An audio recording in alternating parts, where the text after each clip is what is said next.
నేపాల్ భవితవ్యంపై అనిశ్చితి కొనసాగుతోంది. తాత్కాలిక ప్రధాని ఎంపిక కొలిక్కి రాలేదు. నిన్న అధ్యక్షుడు రామచంద్ర పౌడెల్, జెన్జీ ప్రతినిధుల మధ్య జరిగిన చర్చల్లో ఏకాభిప్రాయం కుదరలేదు. ప్రజలంతా ప్రశాంతంగా ఉండాలని, సంక్షోభానికి రాజ్యాంగ పరిధిలో పరిష్కారం కనుగొంటామని చర్చల అనంతరం అధ్యక్షుడు ప్రకటించారు. మరోవైపు దేశమంతటా ప్రశాంత వాతావరణం నెలకొంది. నిన్న జెన్జీకి చెందిన ప్రతినిధులు సైనిక ప్రధాన కార్యాలయంలో అధ్యక్షుడితో పాటు పలువురు సైనిక ఉన్నతాధికారులతో చర్చలు జరిపారు.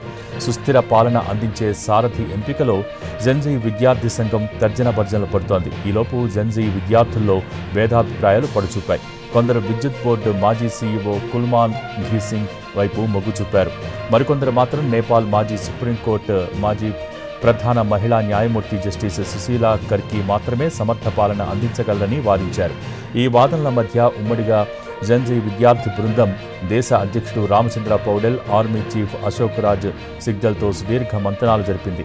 అయితే ఎవరిని తాత్కాలిక ప్రధానమంత్రిగా చేయాలి అనే అంశంలో ఏకాభిప్రాయం కుదరలేదు. దీంతో జెన్జీ ప్రభుత్వం నుంచి ఎలాంటి ఉమ్మడి ప్రకటన వెలువడలేదు. మరో దఫా చర్చలు జరిపే అవకాశం ఉంది.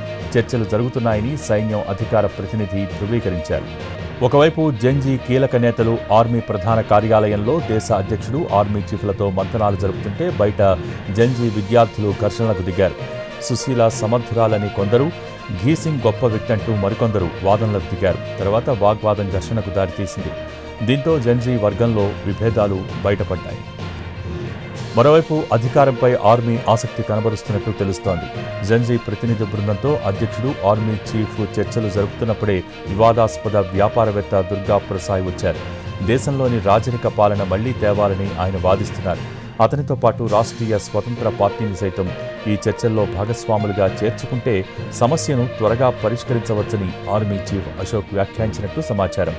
తమ కనుసన్నల్లో ఆపద్ధర్మ ప్రభుత్వ ఏర్పాటు జరగాలనే ఉద్దేశంతోనే వ్యాపారి, రాజకీయ పార్టీలను ఇందులోని ఆర్మీ లాగిందని ఆరోపణలు వెల్లువెత్తుతున్నాయి.